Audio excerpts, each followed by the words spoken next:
इस कार्यक्रम के पुण्यार्चक हैं माता पिता श्रीमान रूपचंद जी, कमला जैन, दिनेश जैन, रेखा जैन, दिवेश जैन, दिशा जैन, गंगवाल परिवार, प्रवासी मुंबई, निवासी ब्यावर। स्वर्गीय श्रीमती पुष्पा देवी जैन की स्मृति में डॉक्टर श्री सुरेंद्र किशोर Jain, America, Shri Ashish Amita Jain, America, doctor चेतन जैन, डॉक्टर तृप्ति जैन, नोएडा, श्री संजय जैन, दीप्ति जैन, कनाडा, श्री सुहास जैन, प्रीति जैन, गाजियाबाद, श्री महेश जैन, श्रीमती निशा जैन, मास्टर माधव जैन के टेम्पल डे प्रथम मंदिर दिवस के उपलक्ष्य में पुत्र एवं पुत्रवधू श्री निपुण जैन, श्रीमती शिल्पी जैन, पुत्र एवं पुत्रवधू श्री ऋषु जैन, श्रीमती श्रुति जैन, करमपुरा, नई दिल्ली। स्वर्गीय श्री धनपाल जी जैन एवं स्वर्गीय श्रीमती तिलका सुंदरी जैन की स्मृति में श्री नीरज जी जैन, श्रीमती कविता जैन, पुत्री एवं दामाद श्रीमती शिवांगी जैन, श्री अर्वित जैन, पुत्र श्री मन्नू जैन भूपेश, श्रीमती श्रुति जैन, निवासी Vishwas Nagar, Shahdara, Delhi, firm proprietor Padmavati handloom private limited एवं smart health care private limited. श्री ओम नमः सिद्धेभ्यः। जय श्री ओम नमः सिद्धेभ्यः। सर्वमंगलमांगल्यं सर्वकल्याणकारकं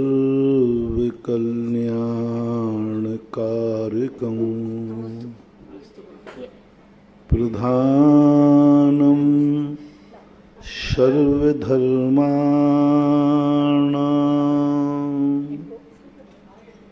जैनं जयतु शासनं, जैनं जयतु शासनं। पंच परमेष्टि भगवान के आचार्य श्री गुरुवर कुंद कुंद महाराज के आचार्य श्री गुरुवर विद्यासागर महाराज के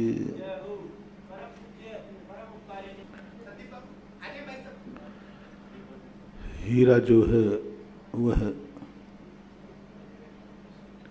कोयलों की खानों में निकलते हैं। इसी प्रकार संसारी आत्मा के जो महान आत्माएं हैं वो कहीं ना कहीं संसार की गंदगी में से ही निकलेंगे, क्योंकि ऐसा कोई भी जीव नहीं है। तीन प्रकार की पर्याय हैं। एक अनादि अनंत पर्याय और एक साधी अनंत पर्याय और एक साधी शांत पर्याय। अधर्म की, पाप की, मिथ्यात्व की अनादि अनंत पर्याय हैं। ऐसे जीव भी हैं जिन्होंने अभी तक मिथ्या दृष्टि थे और आगे भी रहेंगे। अभी तक पापी थे, आगे भी रहेंगे। अभी तक कसाई थे, आगे भी रहेंगे। अभी तक अज्ञानी थे, आगे भी रहेंगे। अभी भी संसार में भ्रमण किया है, आगे भी करेंगे। तो ये पाप की तो त्रिकालिक सत्ता कई आत्माओं में पाई जाती है, कई आत्माओं पाई जाती है जिनकी अनादि अनंत सत्ता है, जिसको ना तो आदि है और ना अंत है। कैसी है ये दुनिया के सृष्टि के नियम। पापों को और पापियों को शाश्वत कर दिया।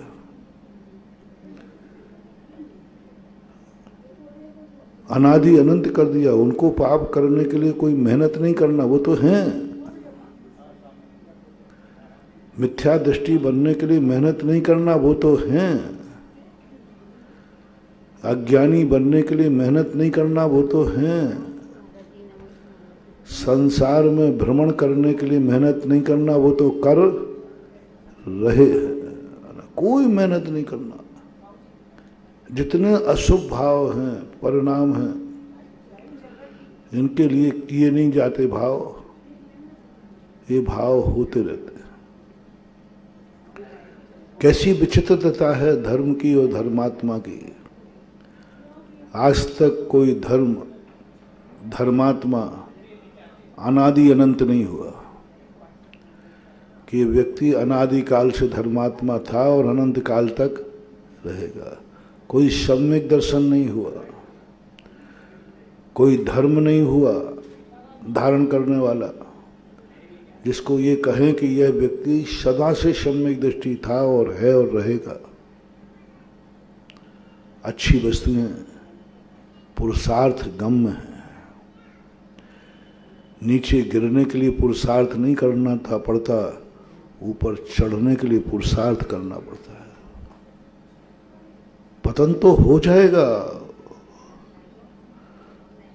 पतन कैसे करना ये सीखने की जरूरत नहीं है।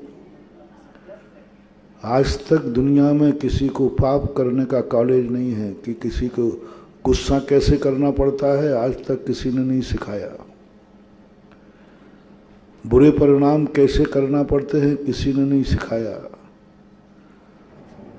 हिंसा, झूठ, चोरी, कुशील, परिग्रह ये सब अनादिकाल से बिना कॉलेज के, बिना सिखाए सुताए स्वाभाविक पर्याय है। पूज्यवर जयसेन स्वामी ने पंचास्तिकाय में कहा कि धर्म को क्या कहें, अधर्म ही स्वभाव बन गया है। संसारी व्यक्ति के राग द्वेष स्वभाव बन गए। उसको लगता ही नहीं है कि ये मेरा स्वभाव नहीं है, उसको लगता है कि ये नहीं है तो फिर है क्या। अब ऐसे विचित्र संसार में जो पापियों का साथ देता हो, पापियों का सहयोग करता हो, पापियों को शाश्वत अविनाशी बनाता हो, ऐसे संसार में धर्म की कल्पना करना, सारा संसार जिन बुराइयों का साथ दे रहा हो वहाँ अच्छाइयों की कल्पना करना बहुत टेढ़ी खीर है। सारी खान कोयले की है और उसमें हीरा की कल्पना करना बहुत कठिन है। पूरी खान कोयले की भरी है, किलोमीटरों से कोयला, आगे कोयला, पीछे कोयला, सब तरफ कोयला कोयला है।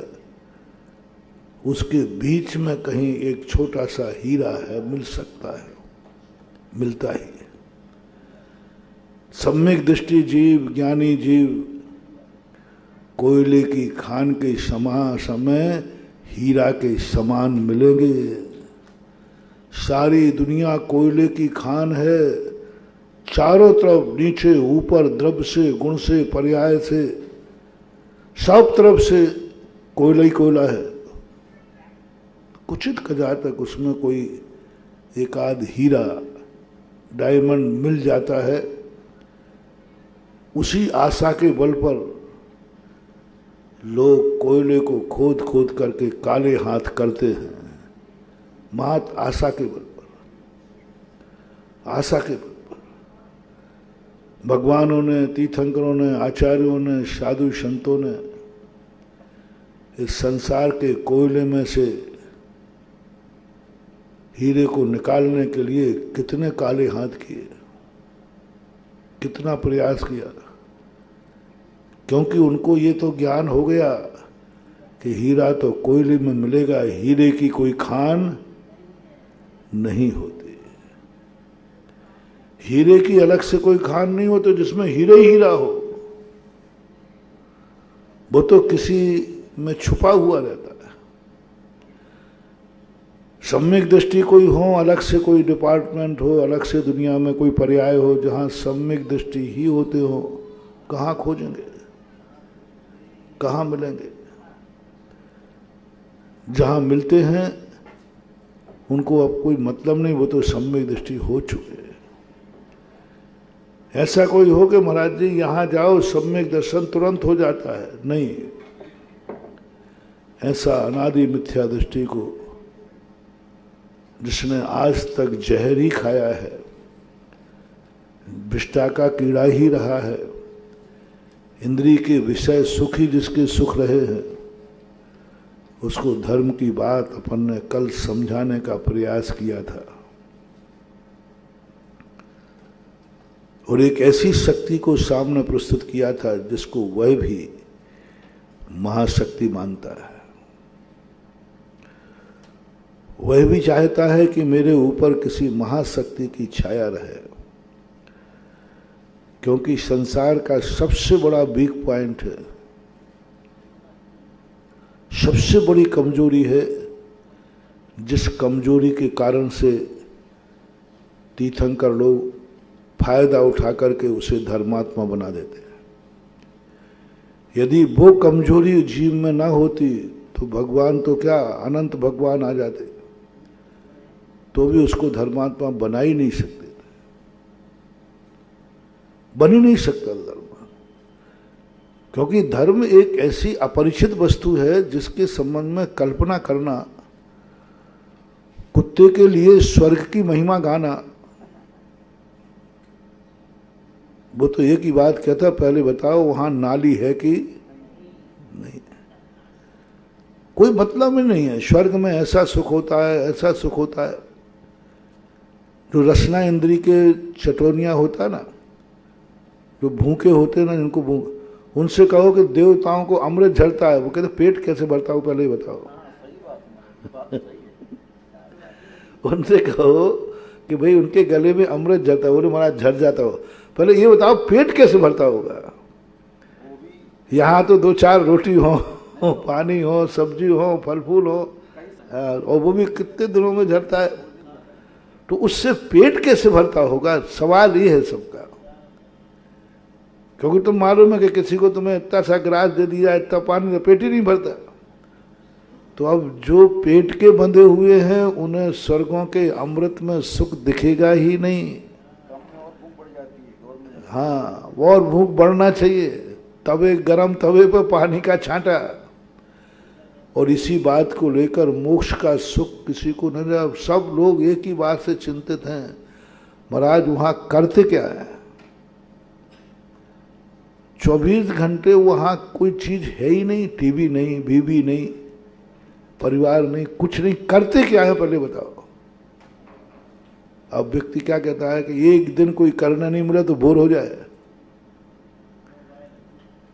और एक ना हिलना है, ना डुलना है, न सोचना है, ना आंखें हैं, ना करते क्या है वो।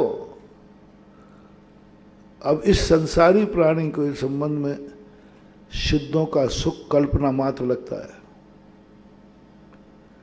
बिना शरीर के भी कोई जीता है क्या? बिना आंखों के कोई देखता है क्या? बिना कानों के कोई सुनता है क्या? बिना मुख के भी कोई बोलता है क्या? अब ये सब चीजें समझ में नहीं आती। बहुत सारे लोग, महाराज जी देखने के लिए तो आंख चाहिए, बिना आंखों के आपका भगवान देखता है? आज का विज्ञान कहता हो ही नहीं सकता, असंभव। बिना आंख के, बिना कान के, बिना रसना के ऐसे सब चीजें स्वाद थोड़ी आती। ये सब कल्पनाएं हैं। विज्ञान धर्म से दूर क्यों भाग रहा है? क्योंकि विज्ञान जो जो चीजें मानता है वो सब भगवान में घटित होती ही नहीं। तो कहता है सब कल्पना है। एक पूर्व कोटि वर्ष तक, 8 वर्ष तक बिना खाए पिए व्यक्ति जिंदा रहता है और शरीर कृष्ण नहीं होता, कुछ नहीं होता। लघु संज्ञा जाते नहीं, दीर्घ संज्ञा जाते नहीं, खाते नहीं, पीते नहीं, और शरीर किंचित मात्र भी नहीं पड़ता। अब बताओ, आप लोगों से पूछो, बोले महाराज यहाँ एक टाइम में ही जो अष्टमी चौदस करते हैं उनसे पूछो अष्टमी है कि कष्टमी है। एक दिन के उपवास में विचार करना पड़ता है। वो एक पूर्व कोटि वर्ष तक कुछ नहीं खाते पीते। विज्ञान कहता है कल्पना है, वो हम ही लोगों को कल्पना कहते हैं। वो कहते हैं ऐसे कैसे संभव है महाराज 8-8 दिन तक गर्मी में बिना पानी के रह जाएं? अरे रहते हैं, रह रहे हैं। 32 दिन तक बिना खाए पिए रह जाते हैं, रह रहे हैं। तो कल्पना लगता है कि सिद्ध भी कोई सुख है, अतीन्द्रिय भी कोई सुख है। तो ऐसे लोगों के लिए कैसे करें ये मानने को दें, क्योंकि उनको प्रत्यक्ष सुख आ रहा है। इंद्रिय प्रत्यक्ष सुख ऐसा प्रत्यक्ष सुख है जो अच्छे अच्छे लोगों को इंद्रियों की तरफ भेजता है। शास्त्रों के ज्ञाता, सबको जानने वाले भी इंद्रिय सुख नहीं छोड़ पा रहे। सब जान रहे हैं, शास्त्र पढ़े लिखे हैं और जान रहे हैं कि अतीन्द्रिय सुख सर्वश्रेष्ठ सुख है। अतीन्द्रिय सुख ही सब पढ़ लिया, सब जान लिया, फिर भी इंद्रिय सुख का चस्का ऐसा लगा है कि वे इंद्रिय सुख नहीं छोड़ पा रहे, नहीं छोड़ रहा, हिम्मत नहीं कर पा रहे। जान रहे ये सुख नहीं है, सुखा भास। इनकी दशा उस शराबी के समान हो रही है, उस गुटखा खाने वाले के समान हो रही है, जो जान रहा है कि तम्बाकू खाना स्वास्थ्य के लिए हानिकारक है, फिर भी आगे आप लोग बोलो, फिर भी खा रहा है कि नहीं? पढ़ा लिखा है खाने वाला कि नहीं? डॉक्टर है, उसी ने लिखवाया है, लिखवाया उसी ने है और दाग के खा रहा है। उनसे पूछो भाई, डॉक्टर साहब, एक अजमेर का एक मलिक डॉक्टर था, बंगाली था, बहुत गजब का डॉक्टर था, चैनर स्मोकर था। मेरे पास आया एक बार, तो मैंने कहा भाई तुम ही डॉक्टरों ने तो किया है। बोले महाराज सही है, जो हमने लिखा वो सही है, तो फिर कर क्या रहे हो? बोले ये मेरी मजबूरी है, मैं नहीं छोड़ सकता, जान रहा हूं मरूंगा। ऐसे ही कितने ज्ञानी हैं जो सब जान रहे हैं, फिर भी इंद्रिय सुख छूट नहीं रहा।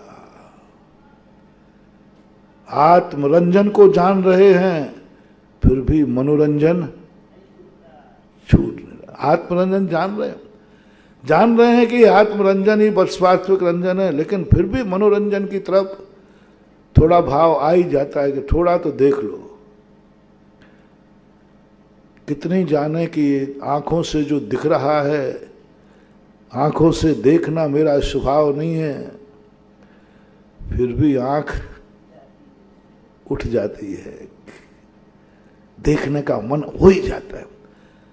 सब जान रहे कि आंखों का जो देखना है वो मेरा स्वभाव नहीं, सब बेकार है, भ्रम है, पर है, फिर भी पता नहीं कैसे आंख उठी जाती है। और आंख उठने के बाद ये भी कहते ये स्थान बहुत अच्छा है, ये कलर बहुत अच्छे हैं। अब सब जान रहे कि अच्छा बुरा कोई होता नहीं, ये भी ज्ञान है। देखना अपन सब पकड़ में आ रहे हैं। पांचों कलर में आगम में कहा है ना ये पुण्य है और ना पाप है, ना अच्छे हैं और ना बुरे हैं, फिर भी, और अपन पढ़े लिखे हैं, जान रहे हैं, फिर भी कलर सेटिंग करते हैं कि नहीं, मुझे भी ले लेना साथ में, फिर भी कलर की तरफ आते हैं। अनुष्ठान में काला कपड़ा पहन के मत आना, अरे भाई काला और लाल में क्या अंतर है? कहीं ना कहीं से कोई ना कोई बात आ जाती।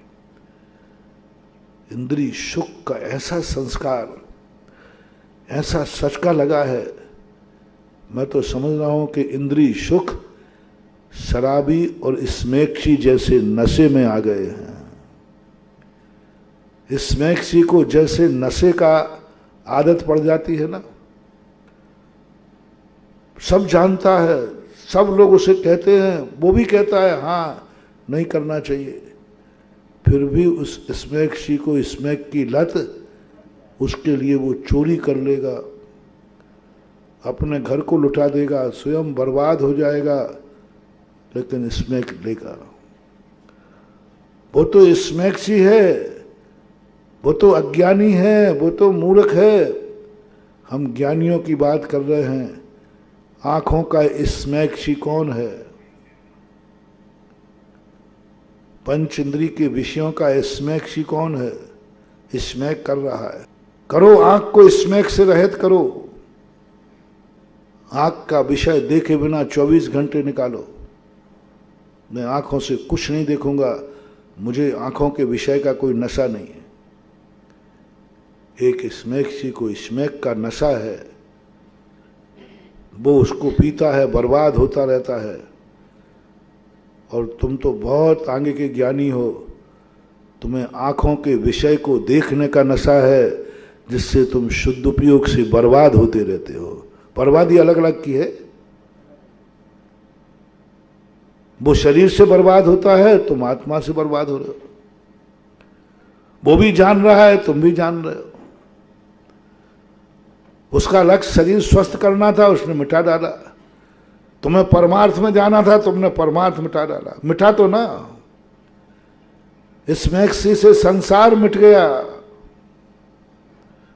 और आंखों के नशे से परमार्थ मिट गया। जब जब व्यक्ति आंख से कुछ देखता है तो शास्त्रों में स्पष्ट है कि वह अपने आत्म स्वभाव से भ्रष्ट हो गया, पतित हो गया। ये मालूम है, ये ज्ञान में है, ये जान रहा हूं कि जब जब मैं आंख से देखूंगा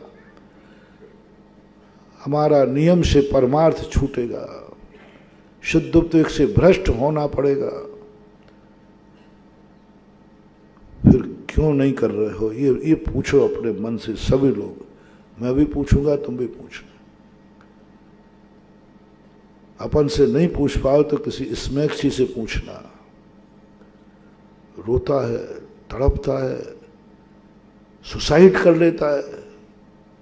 क्यों? बोले महाराज जी ये नहीं छूट रही स्मैक, क्या करूं मैं? छोड़ना चाहता। सब जान रहा हूं महाराज, जितना तुम नहीं जानते उतना मैं जानता हूं। स्मैक के दुष्परिणाम स्मैक्सी कितनी तरह जानता है, सब तरफ से जानता है। बर्बादी वो आंखों से देख रहा है कि सब कुछ बर्बाद हो गया, शरीर बर्बाद हो गया, परिवार बर्बाद हो गया, व्यापार बर्बाद हो गया, सब तो बर्बाद हो गया। शराब के नशे में, स्मैक के नशे में, सब जान रहा है। अपन तो कह ही मात्र रहे हैं, वो तो अनुभव। उसकी कहानी को थोड़ा अपनी कहानी पे घटाएं। अपने नशे भी कुछ अलग ढंग के हैं। आंख का नशा जान रहे हैं, जब शास्त्रों में पढ़ते हैं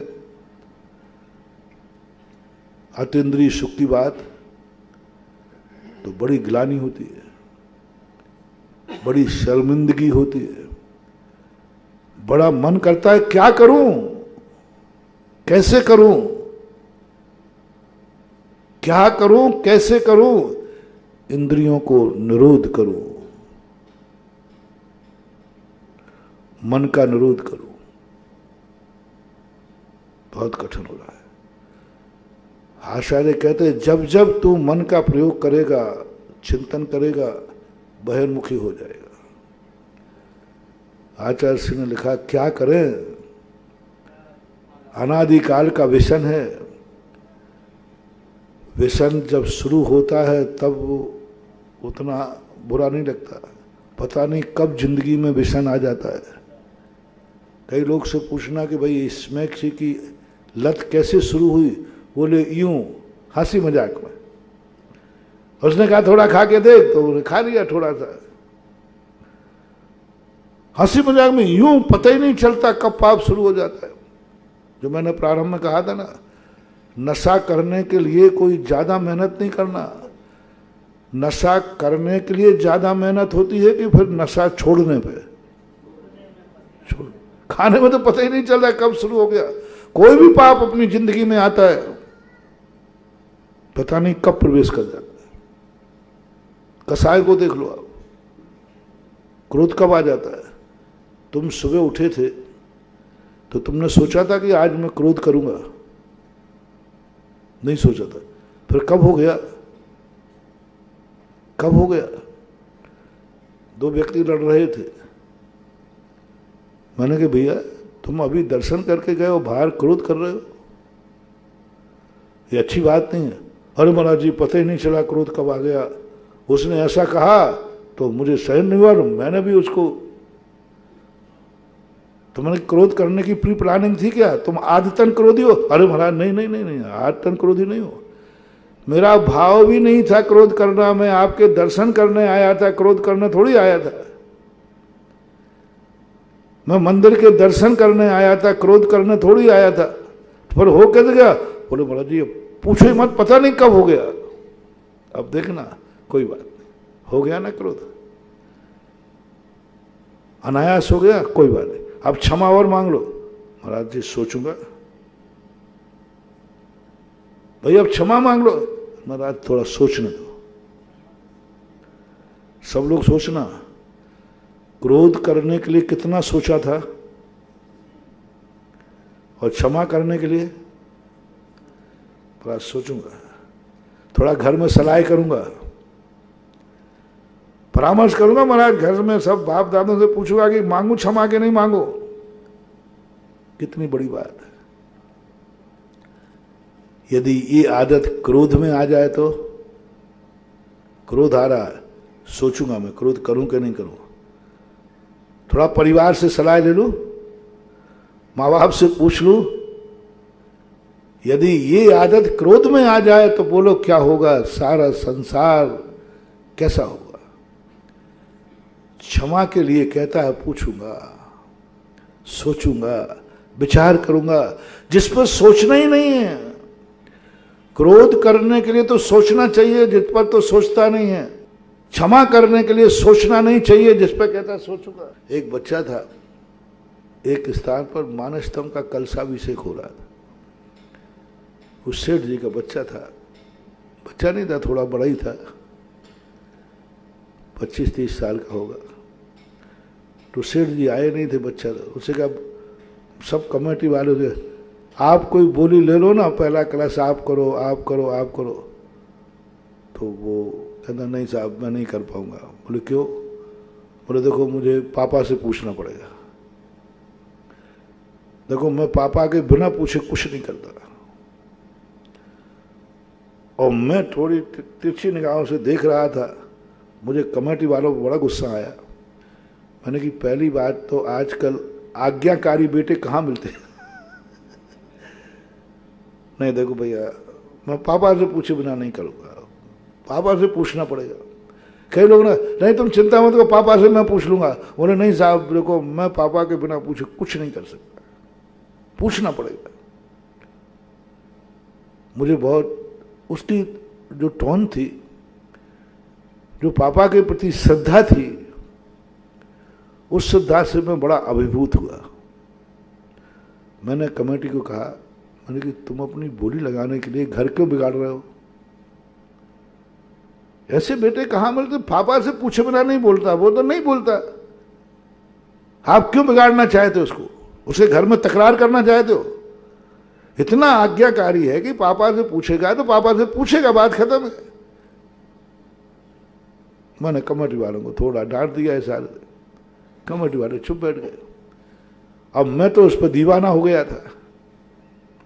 ऐसे बेटे कहाँ मिलेंगे? तो हम बार बार उसी को देखता रहा होगा, उसी को देखो। मैंने कि वाह इतने अच्छे बेटे।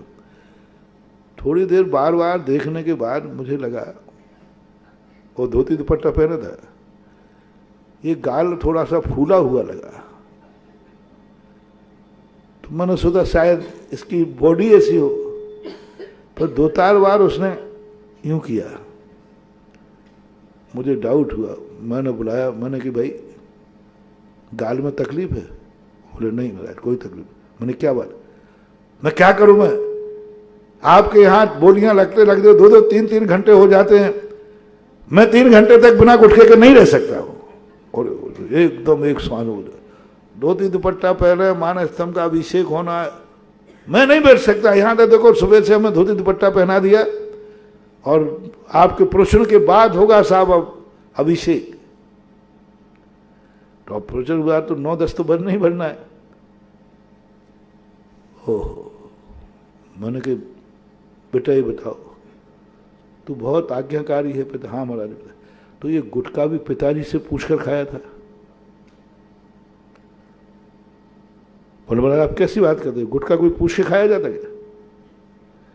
मैंने कि आज तूने जैसे तूने कहा कि बोली पिताजी से पूछ करके लूंगा, तो आज तूने धोती दुपट्टा पहन के बाद गुटखा खाने का तेरा मन हुआ, तो तेरे मन में नहीं आओ कि पापा से पूछ लूं कि पापा यहाँ तो अभी 3-4 घंटे लगेंगे, तो मैं गुटखा खा लूं? ये भाव तुझे क्यों नहीं आया? पापा से पूछ कर कहा था, पापा यहाँ टाइम लग रहा है, जब तक मैं गुटखा खा लूं। पूछ के बोले ये कोई चीज पूछी जाती है क्या? मैं आपसे शेयर करना चाहूंगा, दोनों में से गुटखा तो वो बिना पूछे खा रहा है और धर्म का कार्य पूछ के कर रहा है। ये बेटे के अच्छे लक्षण हैं कि बुरे लक्षण हैं? आप जो फैसला करो। हैं? इसको आज्ञाकारी कहूं कि यही हो रहा है।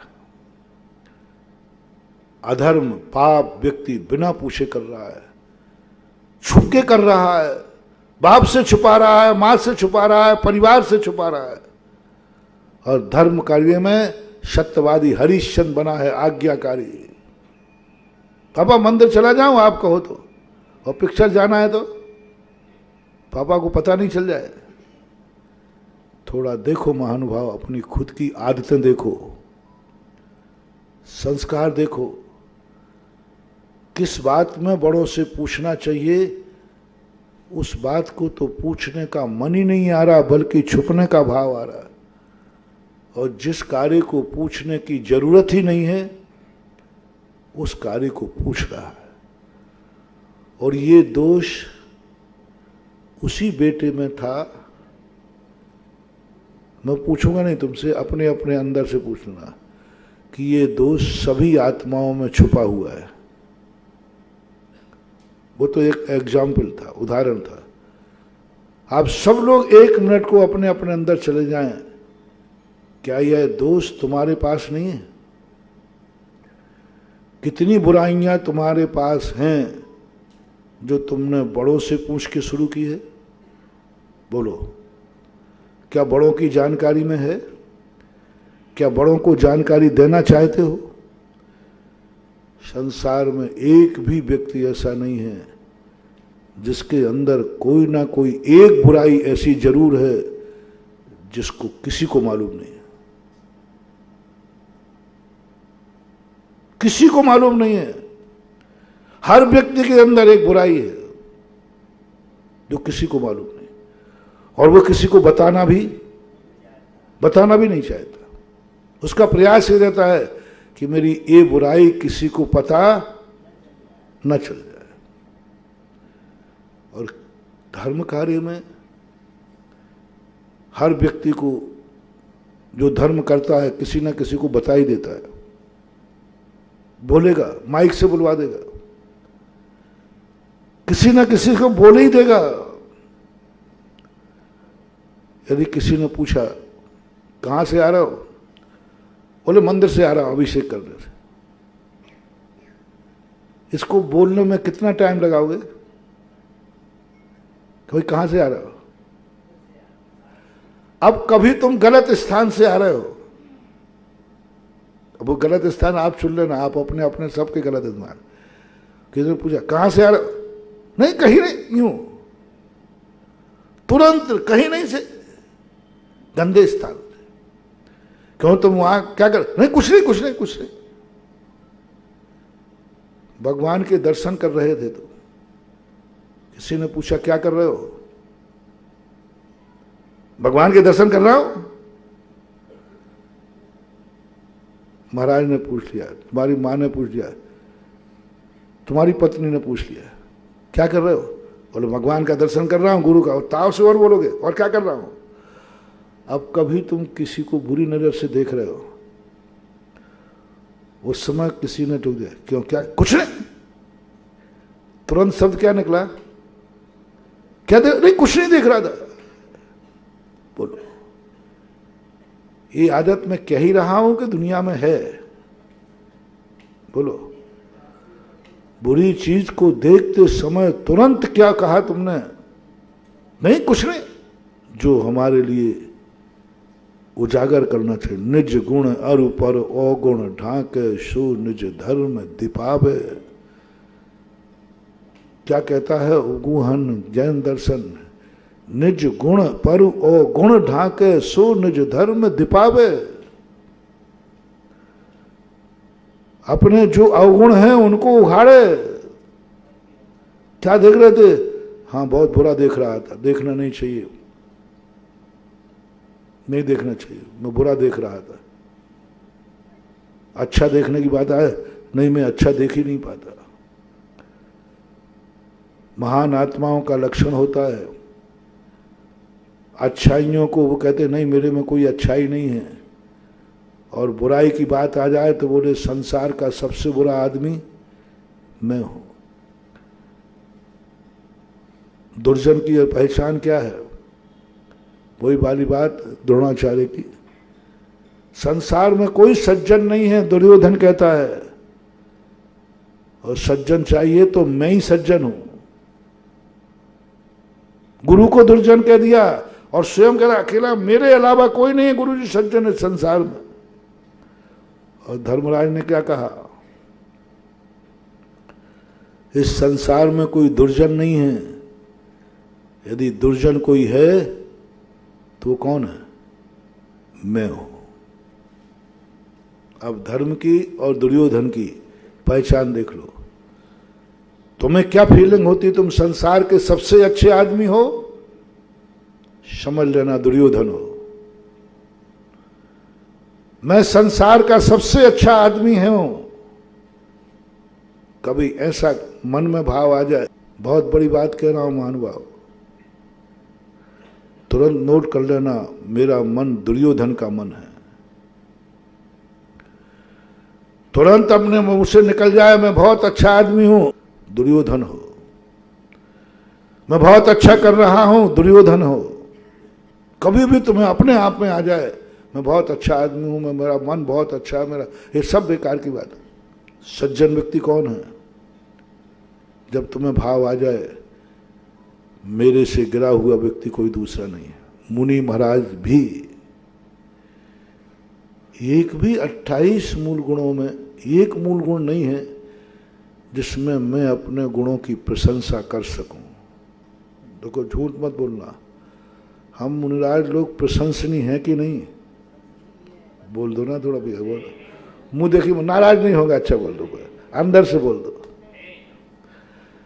हम लोगों की चर्या कुछ तो अच्छी होगी, मन भी अच्छा, मन आगे भी सब कुछ अच्छा। तुम लोगों को बताओ हम लोगों में क्या अच्छाई दिखती है बुराई है? तो कम से कम एक मूल गुण तो रखवा दो जिसमें मैं अपनी प्रशंसा कर सकूं, मैं अपनी प्रशंसा कर सकूं। अच्छा हूं तो अच्छा नहीं कहने का कोई मूल गुण नहीं है,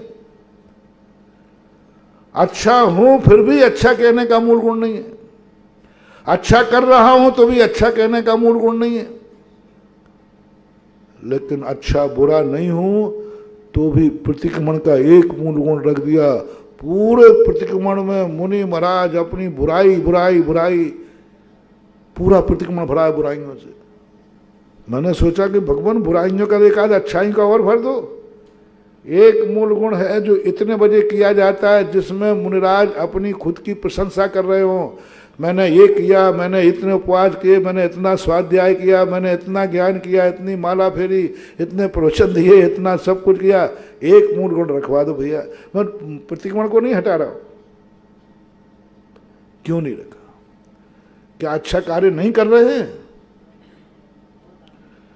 जब अच्छा कार्य कर रहे हैं तो अच्छा कहने में हमें आपत्ति क्या है? बोलो ना अपने मुंह से, हम अच्छा किया है तो अच्छा कहूंगा, मैं अच्छा हूं, मेरा मन अच्छा है, मेरी आंखें अच्छी, मेरा सब कुछ अच्छा है, तो मुझे अच्छा कहने में दुनिया अच्छा कह सकती है। एक मूल गुण रख दिया। ऐसे प्रतिक्रमण पढ़ते समय ऐसे ऐसे बुरे भाव मुंह से कहलवाते हैं जो मुनिराज ने कभी स्वप्न में भी नहीं किए। कभी भाव ही नहीं आया, परिणाम ही नहीं हुआ, और प्रतिक्रमण बोलना पड़ता है मैंने ऐसा किया हो तो। एक बार आचार्य से कहा था, महाराज जी ये सब निकलवा दो इसमें से, हम लोग इतने गए भी थे नहीं है। बताओ उसमें एक आया बड़े प्रतिक्रमण में मंस मार जुया आदि सप्तवसन का एक श्लोक आया। मैंने कहा महाराज जी कोई अजैन समझेगा, कोई नास्तिक आएगा कि ये प्रतिक्रमण कर रहे हैं, इसका अर्थ है इन्होंने जेल क्या बता रहा है, सजा क्या बता रहा है, ये किसने अपराध, तो ये लोग तो ये मिशन हम लोगों को तो हमारे गृहस्थी नहीं करते हैं, तो हम तो मुनि महाराज हैं। जब किया ही नहीं, मन में नहीं, वचन में नहीं, काया में नहीं, संस्कार में नहीं, तो भी आचार्य जी कहते, जिनवाणी कहती है, एक बार बुराई ना भी हो, अपने आप को बुरा कहने में कोई नुकसान नहीं है, लेकिन अपन में अच्छाई हो भी तो अच्छा कहना ठीक नहीं है। आत्म प्रशंसा, अच्छाई है तो भी अच्छा कहना ठीक नहीं है। अच्छा बताना भाई, एक व्यक्ति अच्छा आदमी है, वो अपने आप को अच्छा कह रहा है, सही का अच्छा है, और एक आदमी अच्छा है लेकिन अपने आप को कह रहा है मैं बहुत बुरा हूं, इन दोनों में से श्रेष्ठ कौन सा है? अच्छा है वो, ऐसा नहीं, वो गड़बड़ नहीं है, वो अच्छे को सही बोलता है, वो मैं अच्छा हूं, मेरा मन अच्छा, सब कुछ अच्छा है और अच्छा है, करता है वो अच्छा है। लेकिन दूसरा व्यक्ति भी उतना ही अच्छा है, बल्कि उससे ज्यादा अच्छा है, लेकिन वो कहता है भैया मैं बहुत बुरा आदमी हूं, मेरी बहुत बड़ी कमजोरी है। अरे भाई तुम इतनी प्रशंसा कर रहे हो, मैं इस लायक नहीं हूं। इन दोनों में से अच्छा कौन लग रहा है? एक कह रहा हाँ तुमने जो प्रशंसा की उस लायक में हूं, फीलिंग की उसने, ठीक तो कहा, मैंने ये अच्छा कार्य किया है, मैं मुनि हूं, मैंने तपस्या की है, मैंने स्वाध्याय किया, मैं प्रोशन करता हूं, जिज्ञासा समाधान करता हूं, मैं अच्छे कार्य कर रहा हूं, इसलिए अच्छा करो, ऐसी मुझे फीलिंग हुई। मुझसे नहीं कहा, फीलिंग हुई।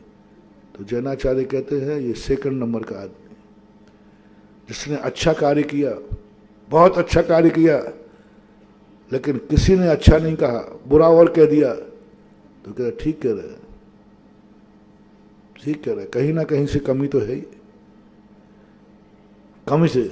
अच्छा करके बुरा कहने में कोई आपत्ति नहीं, इससे तुम्हारी महानता बढ़ेगी। तुमने ये दोष नहीं किए हैं, करोगे भी नहीं, फिर भी अपने आप को दोषी करार कर देना, इसमें घाटा नहीं है, इसमें फायदा ही फायदा है, फायदा ही फायदा। और सरल करूं, रिपीट करता हूं, अपन ने दोष नहीं किए, लेकिन अपने आप को दोषी मान लेना, दोषी मानना, तो इसमें कोई भी घाटा नहीं है, फायदा ही फायदा है, फायदा ही फायदा। तुमने गलती नहीं की, अब दूसरा सरल कर रहा हूं, लेकिन उसने क्षमा मांगी, भैया मेरी गलती नहीं है, फिर भी मैं क्षमा मांगता हूं, तो चारों तरफ प्रशंसा हो जाएगी। अरे भैया महान आदमी है, उसकी कोई गलती नहीं थी, फिर भी उसने, गलती थी नहीं कहीं दूर, लेकिन उसने क्षमा मांग ली, चारों तरफ प्रशंसा हो जाएगी। गलती करने पर क्षमा मांग रहा है एक व्यक्ति, और एक ने गलती नहीं की फिर भी क्षमा मांग रहा है, इन दोनों में से श्रेष्ठ किसका आएगा? दूसरे नंबर का, गलती नहीं होते हुए भी क्षमा मांग। रविशरण महाराज ने सीता के जीव की बड़ी प्रशंसा की, इतनी प्रशंसा की, क्यों नहीं बनेगी गणधर परमेष्ठी, ये तो तीर्थंकर बनने लायक है। क्यों? गलती नहीं होते हुए रावण से क्षमा मांग रही है, गलती नहीं होते हुए क्षमा मांगे उसने जी, स्वर्गों से आके मरने के बाद। तो महानुभाव अपने अंदर दोष ना भी हो तो अपने आप को दोषी कहना, मूल गुण रख दिया मुनिराज को। कहाँ मुनिराज की तो महिमा गाते हो, चलते फिरते सिद्धों सब चरणों में शीश झुकाता हूँ। कैसा है मुनिराज का निर्मल, मुनि मन निर्मल नीर, ऐसा कहते हैं, मुनि मन निर्मल, मुनि के निर्मल के समान है भगवान में नीर आया, कोई पूजा में पंक्ति, मुनि मुनि मुनि मन सम उज्ज्वल नीर प्रास के। अरे हम लोग का मन तो देखो, आप लोग भगवान को साक्षी दे रहे हो, तो जल गंदा लाया हो तो बोले नहीं महाराज भगवान ये जल कैसा है, मुनि मन सम उज्ज्वल नीर, और पंक्ति को पढ़ना, हम तो चलते फिरते कभी कभी सुन लेता हूं, तो ये जब पंक्ति जब मैंने एक दिन कहीं सुनी थी तो मैंने कहा ओहो, मुनि का मन इतना निर्मल कि वो गुरु भगवान के सामने जमानत दे रहा है, जमानत दे रहा है। जिस व्यक्ति को जमानत पर रखा जाए और कोर्ट जिसकी जमानत स्वीकार कर ले, वो व्यक्ति कितना रेपुटेड है। जमानत अच्छे व्यक्ति की ली जाती है कि बुरे व्यक्ति की, इज्जत वाले की। मुनि का मन की इज्जत देखो कितनी है। श्रावक भगवान के सामने जल लेकर कहता है मुनि सम उज्ज्वल नीर, मुनि के मन के समान ये उज्ज्वल नीर लाया हूं प्रभु। प्रासुक है, हो क्या टाइटल, क्या है, क्या टाइटल, प्रासुक। मुनि का मन प्रासुक है। प्रासुक किसे बोलते हैं? सावध से रहित, आरंभ परिग्रह से रहित। प्रासुक यानी जिसमें मन में कभी आज तक किसी का बुरा नहीं, विनाश नहीं, कुछ नहीं, जगत कल्याण की भावना। प्रासुक है, एक जीव की प्रार्थना नहीं करता मुनिराज कभी मन से, ऐसा प्रासुक है। मुनि का नीर प्रासुक उज्ज्वल है। बे मुनिराजों को कह दिया कि प्रतिक्रमण में तुम अपने आप को दोषी कहो, तो श्रावक तो मुझे मान रहे हैं बिल्कुल प्रासुक निर्मल नीर। बोले उनको मानने दो, तुम मत मानना। तुम तो क्या कहना? पापेष्टेन दुरात्मना जड़ धिया माया विना लोभिना राग द्वेष मलीमशेन मनशा दुष्कर्मयन निर्मितम। कैसे बोलूं, किस मुंह से बोलूं ये पाठ? हो ही नहीं पापी फिर भी बुलवा रहे, हो नहीं दुष्ट। जैनागम कहता है बोलने में कोई बाधा नहीं, नहीं बोलने में घाटा हो जाएगा, बोलने में फायदा ही फायदा है।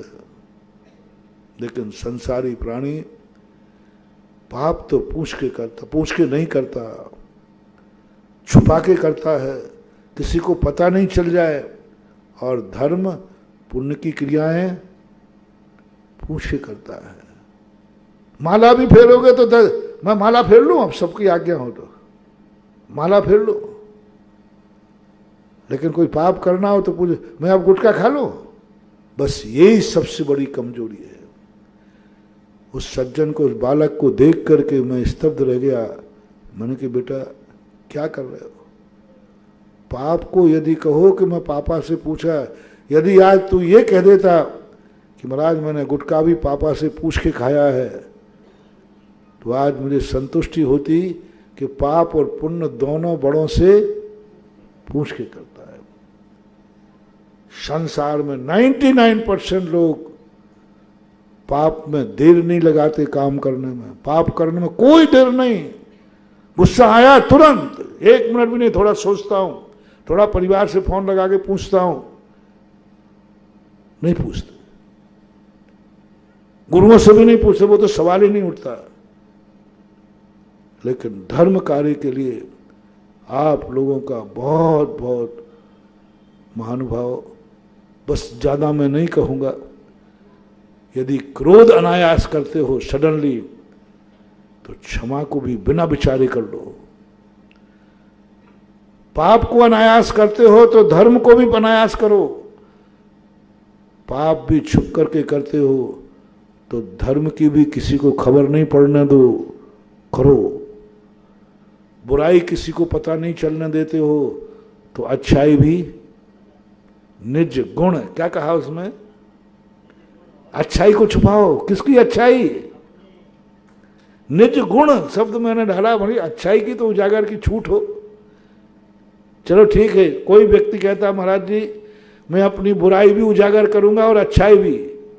जिनवाणी कहती नहीं, निज गुण, अच्छाई ढांको। कोई कहे तुम बहुत अच्छे हो, अरे भैया कहाँ बात कर रहे हो, जितनी तुम प्रशंसा कर रहे हो इतना मैं। जब कभी तुम्हें अपनी अच्छाई छुपाने का भाव आवे और कोई प्रशंसा करे और ऐसी अनुभूति हो जाए, ये जो प्रशंसा कर रहा है इस लायक में, चलो इतना तुम नहीं कर पाओगे, इतना तुम नहीं कर पाओगे। तुम गृहस्थ हो, थोड़ी प्रशंसा की भूख रहती है, थोड़ी बहुत तुम्हें अपने परिवार में व्यवहारिकता रखना पड़ती है। महाराज जी देखो, आप आज समझो, हम लोगों को थोड़ा बहुत शिखर जी जाना है तो 4 लोगों से सलाह परामर्श तो करना ही पड़ेगा। बिना पूछे कैसे चले जाएं? आप गृहस्थ नहीं है इसलिए पता नहीं। हम लोगों को ये व्यवहार करना पड़ता है, पूछना पड़ता है, बताना पड़ता है। मंदिर जा रहा हूँ तो कहना पड़ता है मंदिर जा रहा हूँ, पूछना पड़ता है इतनी देर क्यों लगा रही थी, कहते महाराज जी का प्रवचन सुनने बैठ गया था। कोई बात नहीं, चलो तुम्हें छूट देता हूँ, जो तुम अच्छे कार्य करो अपने से बड़ों से पूछ करके करना। चाहे कमेटी कितनी कहे, तुम बोली मत लेना। क्या शब्द कहना? मैं बड़ों से पूछ कर करूँगा। मंदिर आओ पूछ कर करना, माला फेरो पूछ कर करना, स्वाध्याय करो पूछ करना, महाराज के दर्शन करने आओ सब पूछ के करना। बस एक नियम लेना है। तुम गृहस्थों को मैं बहुत बड़ी छूट दे रहा हूँ, ये छूट हमारे लिए नहीं है, तुम्हारे लिए है। बस इतना और कर लो, जो भी बुरे कार्य हैं वो भी हम पूछ करके करेंगे। बस जो भी बुरे कार्य हैं पूछ कर करेंगे। करने की मना नहीं की, मैंने मना नहीं की। जो भी बुरे कार्य हैं उन पर मैं थोड़ा सोचूंगा। अच्छे कार्य भी सोच के करना, मंदिर सोच के आना, क्षमा सोच के करना। महाराज जी भी कहें तो कह देना महाराज जी थोड़ा सोचने दो, टाइम दीजिए। महाराज जी भी कहें भाई तू क्षमा मांग ले, बोले महाराज जी देखो जल्दी मत करो, आप थोड़ा सोचने दो। कोई महाराज त्याग की कहें तुम त्याग दो, महाराज जी देखो आप जल्दी मत त्याग कराओ, कल त्याग कर दूंगा, एक दिन तो दो। शराब का त्याग करने का जल्दी मत छोड़ना। ध्यान सुन रहे हो ना? सुन रहे हो कि मैं सुना रहा हूं मात्र? कोई भी अच्छा कार्य जल्दी नहीं करना। तुम्हारे पक्ष का बोल रहा हूं। महाराज भी कहें तो कहना महाराज जी थोड़ा सोचता हूं। कोई भी महाराज भी, गुरु महाराज कहें, मुनि दीक्षा दे, महाराज जी सोचने दो। महाराज तुम मंदिर जाने का नहीं, महाराज जी सोचने दो। तुम रात में नहीं खाना, बोले महाराज जी सोचने दो। तुम फलाना बोली ले लो, बोले महाराज सोचने दो। तुम इससे क्षमा मांग लो, बोले सोचने दो। ये तुम्हें छूट दे रहा हूं सोचने के अच्छे कार्यों में।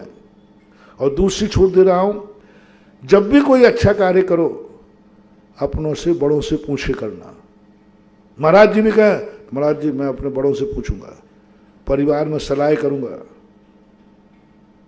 परिवार में सलाह करूंगा, महाराज परिवार वाला हूं। पक्का तुम्हें ये सब छूट है। देखो मैं तुम्हारे पक्ष में बोल रहा हूं, जल्दी नहीं करना। मैं भी कहूं तो भी नहीं करना, कोई भी भगवान भी कहे तो भी नहीं करना। भगवान से भी कहता भगवान थोड़ा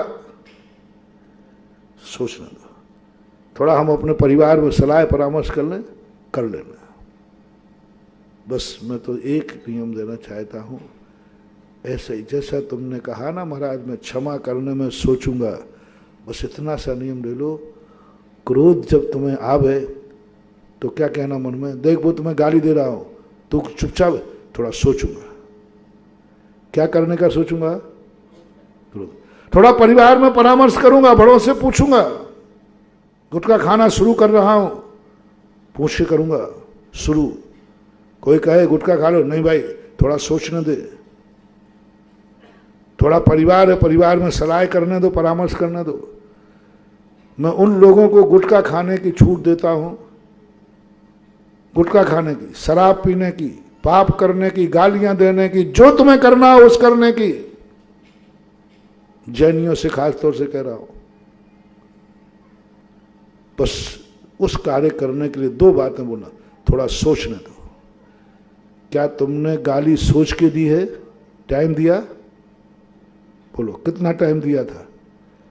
क्रोध आया था, क्रोध करने के लिए तुम कितने मिनट रुके थे ये बताओ? कितनी देर रुके थे, कितने दिन रुके थे? महाराज गुस्सा तो कल ही करना चाहिए था, मैंने 1 दिन बाद किया था। गुरु में शिष्य के दोष सुन रहे हैं, गिरा देख रहे हैं, लेकिन गुरु शिष्य को नहीं गिराते। बड़ों का लक्षण होता है, छोटे कितने भी गलती करें नजरों से मत गिराना, कितनी भी वो दोष कर दें नजरों से मत गिराना, उसको बोलते हैं बड़ा। कुछ नहीं, मर जाओ, दास बन जाओ, वन वन भटक जाओ, किसने कह दिया? एक व्यक्ति चुनो, अपनी जिंदगी का समय आपका हो गया। आज तुम्हारे लिए मैंने 2 परिवार की परिभाषा बताई, और नहीं तो एक व्यक्ति चुनो जिसके सामने सब कुछ बोल सको, और उसके बोलने के बाद सब कुछ तो बोल दोगे, तुम बड़े मुंहफट आदमी हो। वो तो हाँ बोल दूंगा महाराज किसी के सामने, लेकिन आगे सुनना, सब कुछ बोल सको लेकिन उसके बोलने के बाद फिर टेक टू ऑर्डर, जी, ऐसा संस्कार होना चाहिए। महावीर भगवान है कि इस कार्यक्रम के पुण्यार्चक थे माता पिता श्रीमान रूपचंद जी, कमला जैन, दिनेश जैन, रेखा जैन, दिवेश जैन, दिशा जैन गंगवाल परिवार, प्रवासी मुंबई, निवासी ब्यावर।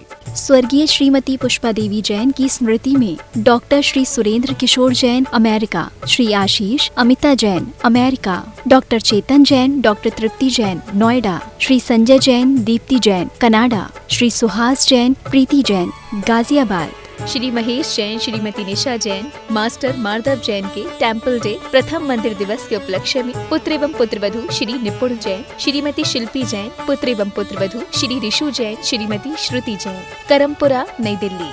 स्वर्गीय श्री धनपाल जी जैन एवं स्वर्गीय श्रीमती तिलका सुंदरी जैन की स्मृति में श्री नीरज जी जैन, श्रीमती कविता जैन, पुत्री एवं दामाद श्रीमती शिवांगी जैन, श्री अर्वित जैन, पुत्र श्री मन्नू जैन भूपेश, श्रीमती श्रुति जैन, निवासी Vishwas Nagar, Shahdara, Delhi, firm proprietor Padmavati handloom private limited एवं smart health care private limited.